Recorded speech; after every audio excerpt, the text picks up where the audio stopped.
मी Namdev Chandrasen Kore Riyansh multitech private कंपनीचा आरोग्य सल्लागार म्हणून काम करतोय।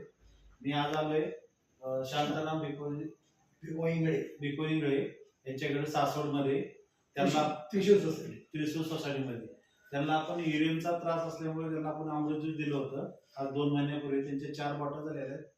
त्यांना काही त्रास होता अमृत ज्यूस घ्यायच्या आधी आणि अमृत ज्यूस घेतल्यानंतर त्यांना काय रिझल्ट आला स्वतः त्यांच्या तोंडातून आपण ऐकूया। सांगा सर। अमृत ज्यूस घ्यायच्या अगोदर लॅट्रिन मला त्रास व्हायचा, दिवसातून 8-10 वेळा किंवा रात्रीतून एक 4-5 वेळा उठावं लागायचं। पण अमृत ज्यूस घ्यायला लागल्यानंतर आता मला इतका फरक पडलाय की माझ्या दृष्टिकोनातून जवळ 75 ते 80% फरक पडलेला आहे। आता आणखी जर 2 बाटल्या घेतल्या तर मी 100% नील होईल असे मला वाटतं। दुसरं म्हणजे माझे कमरेचा मला त्रास होता, कमरेची हाडं सगळी दुखायची, तर ते मलम वापरायचो। परंतु अमृत ज्यूस घेतल्यानंतर तो मलम संपलेला आहे, मलमाचा काही प्रश्न येत नाही। कंप्लीट माझी कंबर राहिलेली आणि पायाला गोळे यायचे ते गोळे सुद्धा थांबलेले आहेत कंप्लीट। बघा सरांना किती चांगला रिझल्ट आलेला आहे।